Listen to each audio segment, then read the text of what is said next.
Dhe ajo që dëgjova prej tyre natyrisht nuk ishte një surprizë për mua, ishte krejt ndryshe nga ajo që dëgjohet çdo ditë.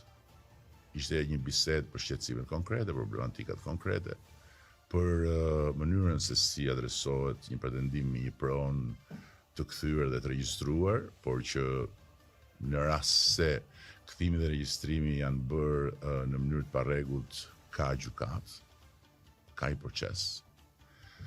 Dhe në fund gjithçka ishte pozitive mes njerëzish që diskutojnë si njerëz. Mes njerëzish që nuk i qepen njëri tjetrit me gur në trast. Okay? Dhe ajo që më bëri më shumë përshtypje ishte se pavarësisht pyetjeve, shqetësimeve, kërkesave që kishin, në asnjë moment nuk dëgjova për tyre të vijnë diskutim vetë ideja që ky investim duhet ndalet. Madje përkundrazi, ndjeva shqetësim, edhe më pas kur dolëm ndjeva shqetësim që